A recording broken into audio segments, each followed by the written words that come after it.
I'm here today with author Gregg Ficery, author of the new book, Gridiron Legacy, Pro Football's Missing Origin Story. Greg, thanks for talking to me today. Thanks for having me, Randy. Now, is this your first book, or have you written other books? This is my first, and it could be my last. It took about everything I had for 15 my years. next question was, how long did you Yeah. research this before you published it? So from start to finish, depending when you start the clock, I started when in 2007 my grandmother passed away, and I found this box, this treasure trove of pre-NFL history photographs from my great grandfather Bob Shiring's collection in her home. I was aware of his career from a few pictures she had on her wall back in her home in this little town called Wilmerding, Pennsylvania, but I had no idea that there was so much more. And I spent about 7 years researching, communicating with the good folks at the Pro Football Hall of Fame in Canton, and developing the framework for the story. Initially, it was just a family genealogy project. And when they saw what I had when I got out there for a meeting in 2012, they encouraged me to do a book if I could take it a step further and add the narrative to what they called like finding an original constitution with the photo collection I had. So there was this cold case, this mystery of over 100 years of what happened in the 1906 gambling scandal between the Massillon Tigers and Canton Bulldogs, the greatest two pro teams of that time. And there was an alleged bribery scandal, and my great grandfather was the captain of the team, and it was known that he was offered a bribe to get his team to fix the outcome of their 2-game series, and have each one of them win one game at home and potentially have a third game to sell more tickets and play that one straight up. So nobody ever really knew if the games were fixed or who was behind the bribe, and that it sort of became like the Black Sox of 1919, only nobody ever really knew exactly what happened. The only thing that was known is that people lost trust in pro football and the integrity of the game. It sort of became, in some people's mind, like studio wrestling became later. And without that trust, pro football basically died for about 10 years until Jim Thorpe was recruited by Canton to come and play in 1915. And that sort of resurrected pro football and led to the founding, ultimately, of the NFL in Canton in 1920.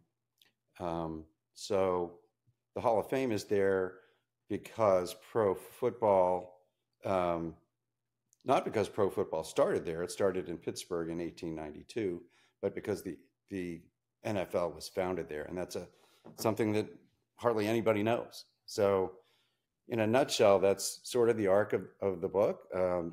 It all builds up to the drama of the Massillon-Canton rivalry and what happened in this scandal that I was able to solve by finding a court file in a courthouse in Stark County where Canton is, that had the depositions from all of the main people involved in the situation. So there is resolution finally after over 100 years.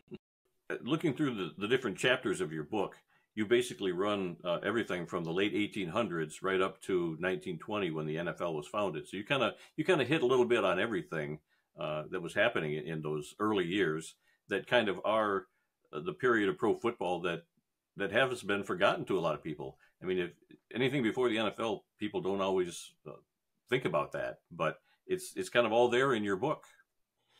Exactly. I'm not sure exactly why that is so, because every other sport seems to have its birth story. James Naismith with the peach basket in basketball, and Abner Doubleday in baseball, even though that's a total fallacy, and so on. But at least they're there. It seems to me that maybe it was because of this scandal that people sort of swept that era under the rug and didn't, it was a little infamous. And Jim Thorpe's story is a little more well known at the tail end of the pre-NFL era, but it seemed really important to me to recognize and honor the pioneers, the trailblazers of pro football, and tell the story somehow that had never been told, surprisingly. So I spent a little time just at the beginning, in a lighthearted way, trying to go back to the very beginning of ball games, because I kept asking myself what happened before that and what happened before that. But, even from sort of chaotic medieval games up to soccer, and how rugby evolved out of soccer, and then American football out of rugby, just a few pages. And then college football starting in 1869, actually, before pro football, and then getting into the meat of the story and how pro football was born in Pittsburgh in 1892, and then transitioning to the Ohio era in 1903. Yeah, I was looking at some of the names mentioned in the book. I'm familiar with most of these, but a lot, like you said, a lot of people aren't. Names like William Webb Ellis and John Brawlier, Pudge Heffelfinger, Charles Follis, Walter Camp, Amos Alonzo Stagg, the Ohio League. These are all things that you touch on in the book. And I've been familiar with these for a long time, but you have to go different places to learn about all these things. You've kind of consolidated all in your book. Right. That was it. There was no one definitive resource for the period. So why not try? And that's why it became such a long project, because to really try to become literate, and enough to explain all of these things, in a narrative, there were a lot of rabbit holes to go down, and not necessarily be an expert, but to know enough to share and connect all the dots. You just keep asking yourself questions. Well, what happened then, and how did that happen? So a lot of research. That's why there was about 7 years of part-time research involved. But I was really pleased with how it came out in the end. I sometimes I wondered if I could ever do it or get there, but just perseverance. Now, the foreword of the book, it was written by the late Franco Harris. Tell me about how that came about, you meeting him and getting him to write the foreword for your book. So Franco, what a magical, piece to the project. After meeting him a couple times growing up, just as sort of a fan, when I was very little, he participated in a fashion show, actually, that my mother ran in Pittsburgh for the Multiple Sclerosis Society. And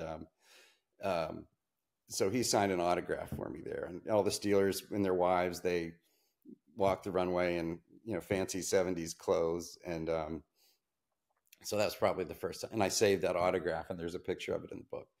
And then probably when I was in my 30s, Franco was a big tennis player, actually. And I was a college tennis player at Georgetown. And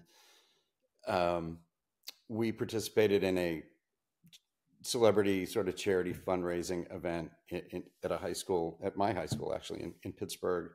And that was a lot of fun. Got a picture with him and my dad, playing tennis and everything. So we would talk about tennis a lot. When we reconnected later, in a business setting in 2012, I joined the advisory board called the Champions Committee at the Senator John Heinz History Center in Pittsburgh. They have a wonderful sports museum there. And I had donated a lot of things to the museum for their displays, and they invited me as a result to be on their board. And so that's when we met and had a conversation about my project. And he was so fascinated. He was a really big historian. He was the head of that committee. You know, some people, when you tell the story, they casually interested, or they might even just gloss over, and they're not that interested because they're just not historians.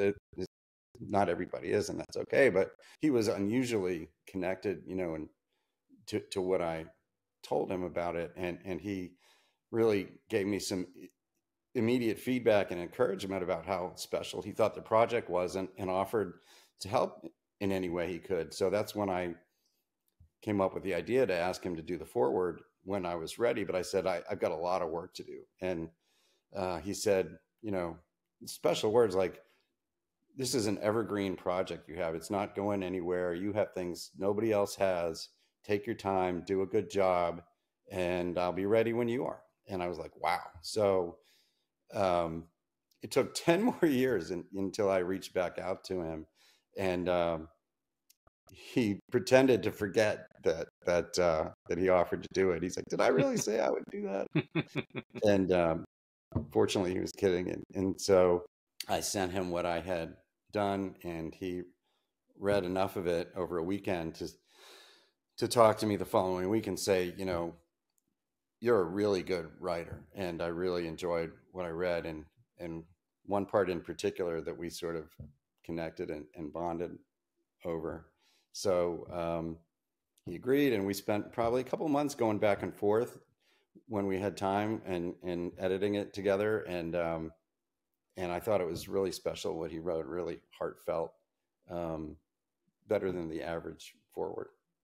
Now, I also see from the jacket on the book that you're going to be executive producing on an upcoming TV miniseries. Is that based on the book here? It is. It is one of those things they say sort of based on a true story. And it actually started before I started writing the book. A lot of things happened right in 2012. And I was introduced to a filmmaker who was temporarily living in Atlanta, a sports filmmaker named Rick Cohen. And he had seen the article in Sports Illustrated in early 2012 that I participated on with a journalist named Richard Hoffer, who had written for Sports Illustrated for 20 some years. And he wrote a very long form, 6 or 8 page article called The First Super Bowl on the 1906 Canton Massillon series and scandal. But that was before I had solved the case. So he kind of even teed it up for me to continue the story. And Rick said he had torn that article out of Sports Illustrated and put it in his idea file. And so when we were connected, he said, yeah, I want to come over, talk about it, see all your collection. And immediately he said he wanted to write a film. And at first he meant like a feature film, not a documentary. He said that wouldn't work because all the people were passed away and there was no game film. He wanted to do a feature script, but then he started writing it, and he said, I've got 3 hours of material and I'm only about halfway done. He said, we even went to Massillon together and researched in Canton. And he said, it's odd because some other people that you talked to before, even about writing the book for you, said they didn't think there was enough content there to make a book. He said, there's so much. And I said, that's what I kept telling everybody else. You have to dig in before you can make that decision. It's such a rich story.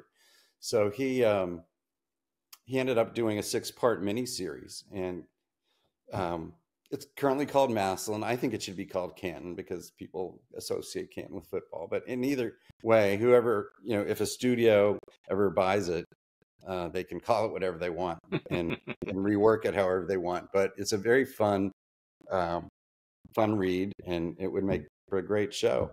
Similar to a show called The English Game that's now popular on Netflix about how soccer became professional in England in the late 1800s. I really enjoyed that series. Cool. Now, how long have you been a member of the Pro Football Researchers Association?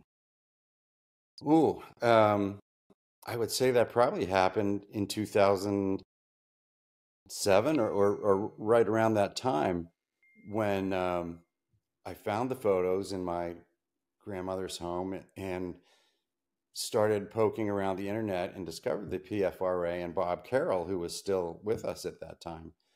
And I asked him, I told him about what I had, and he asked to see the collection. And I remember sending him photocopies. I don't remember, probably it was too much to email.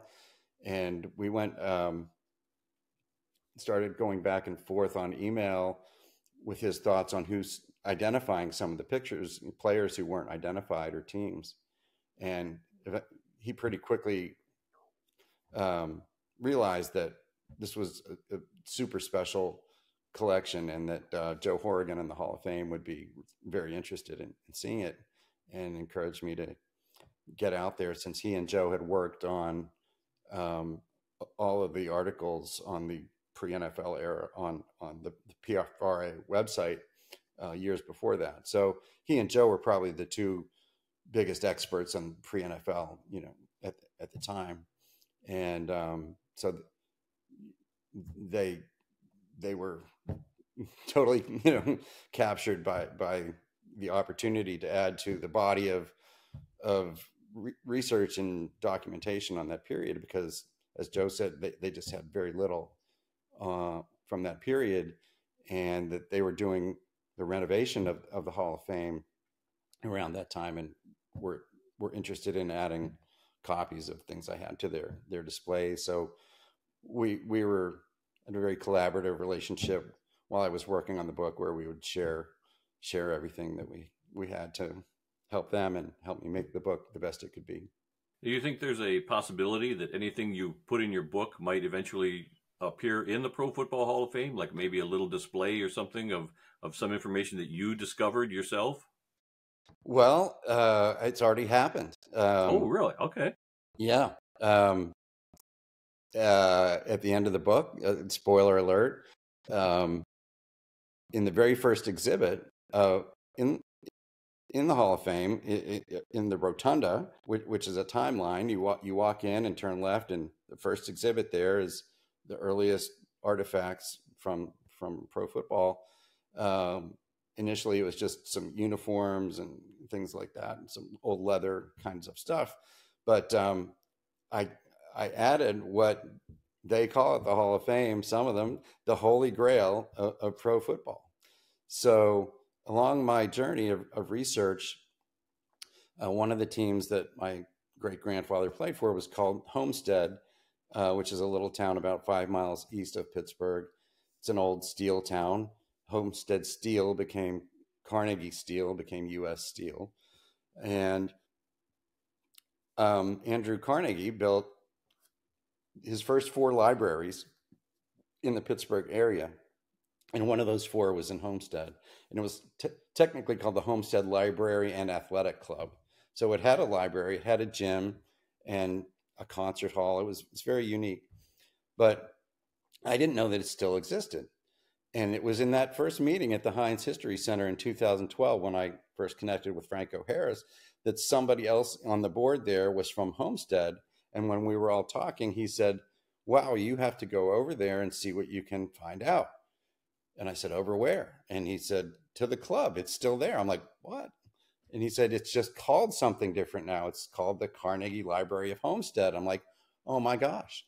So he gave me a name, and I went over there and set up a tour, took a team picture from their 1901 World Championship team, having beaten Philadelphia for the World Championship the first time, and a championship game was played outside of Pittsburgh.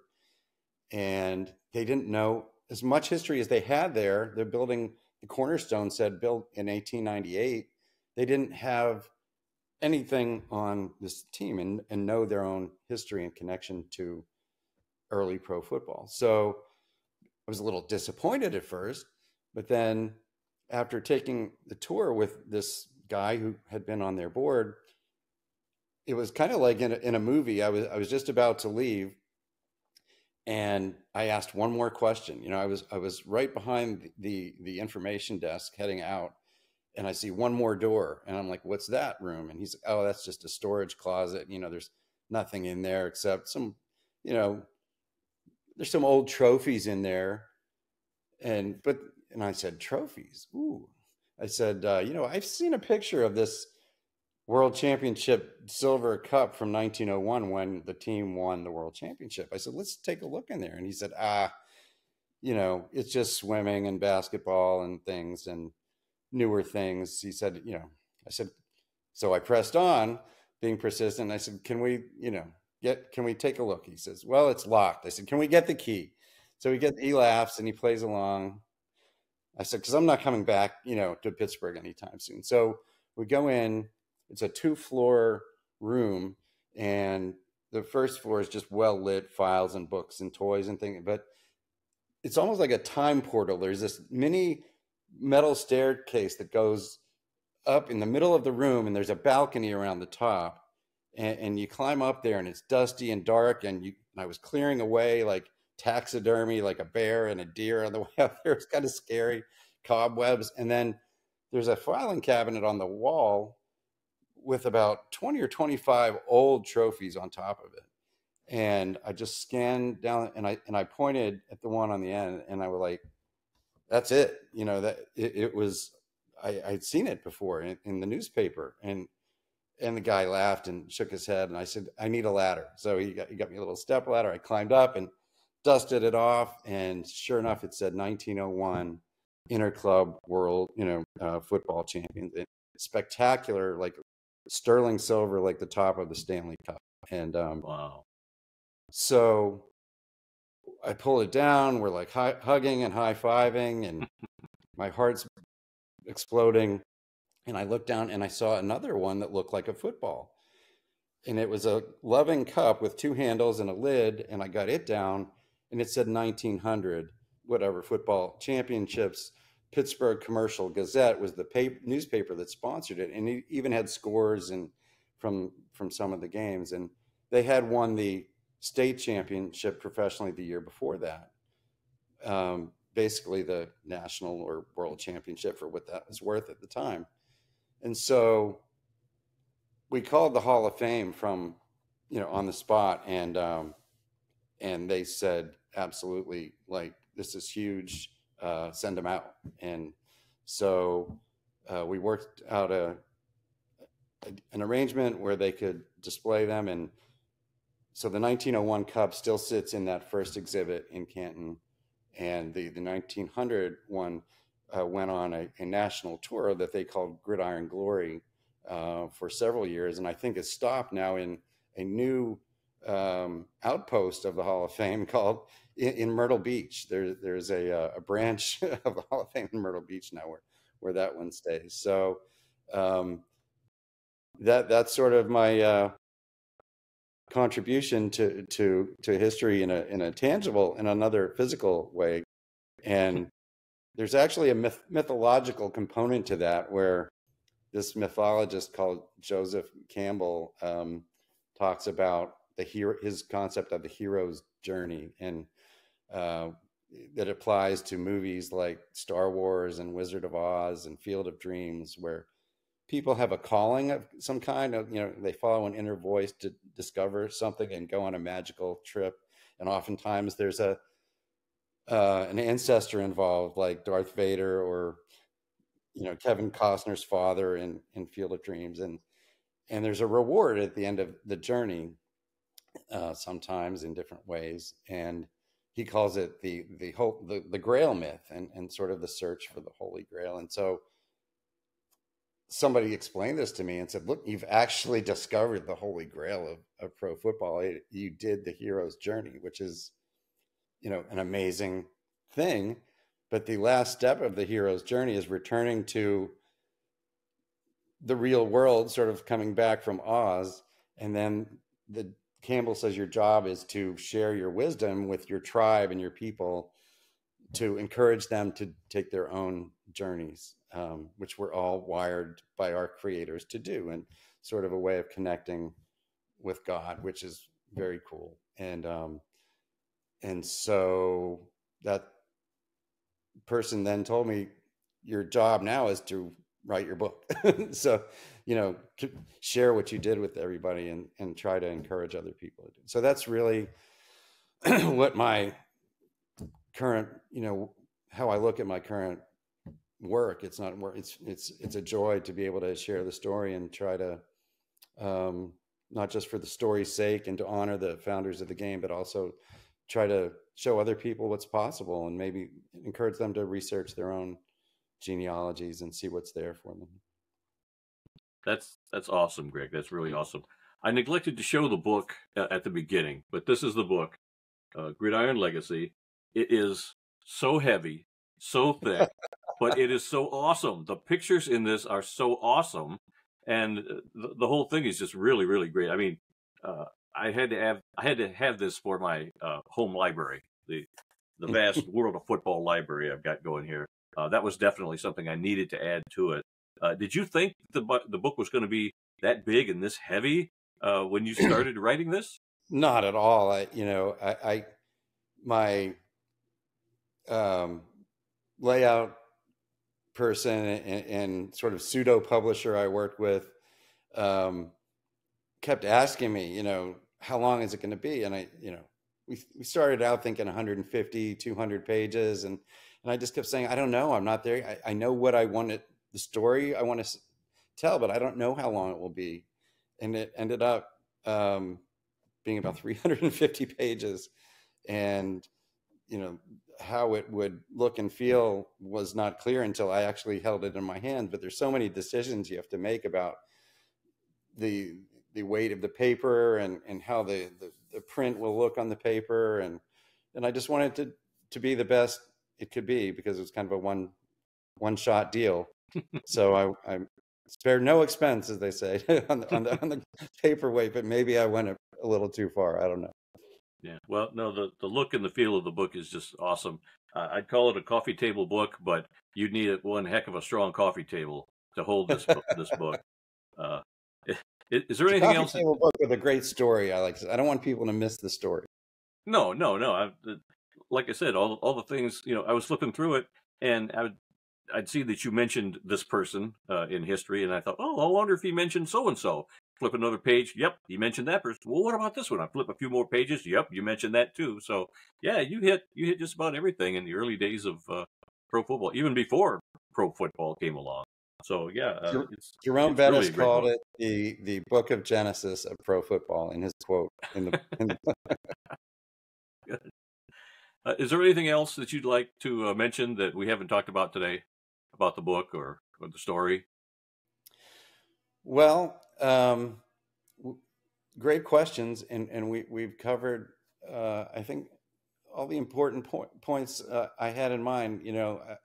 I guess maybe the one thing we didn't touch on was the possibility that these pre-NFL players, the stars from that period, could be inducted into the Hall of Fame.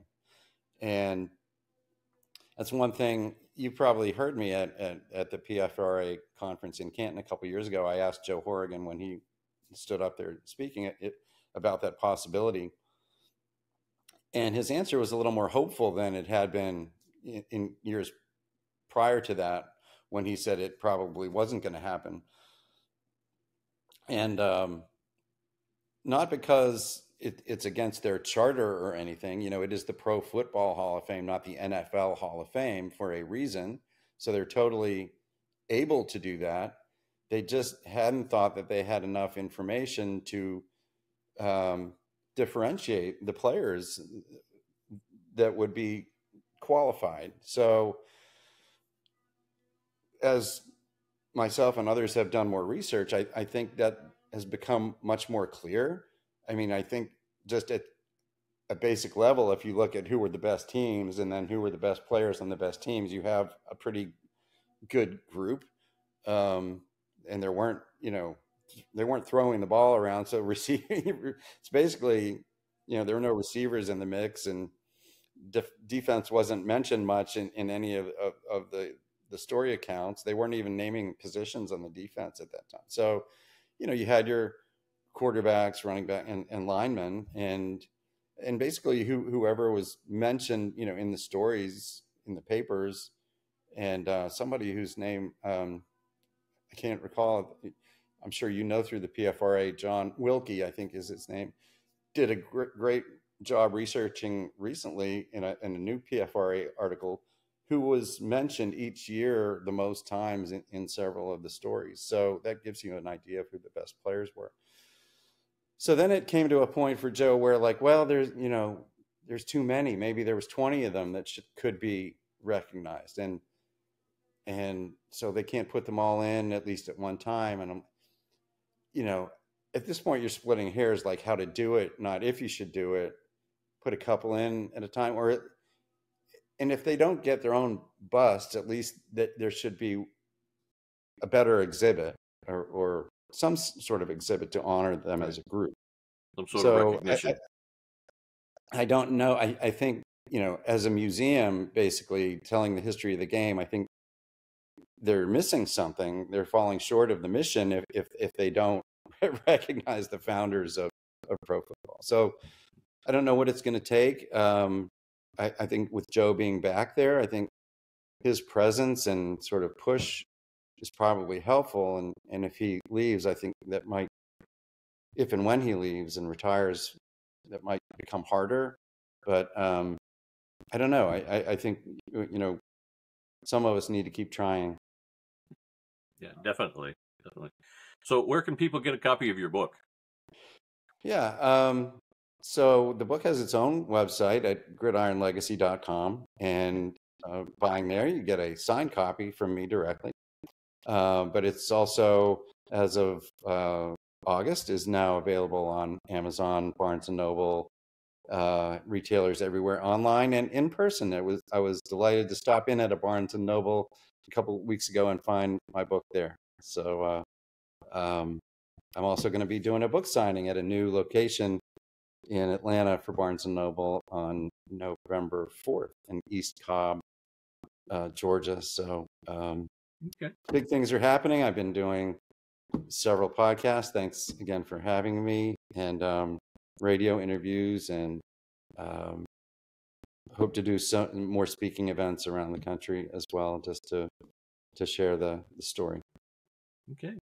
Well, thank you very much, author Gregg Ficery, author of Gridiron Legacy, Pro Football's Missing Origin Story. Thanks so much for talking to us today, and much success with the book. Thanks, Randy. It's been a pleasure.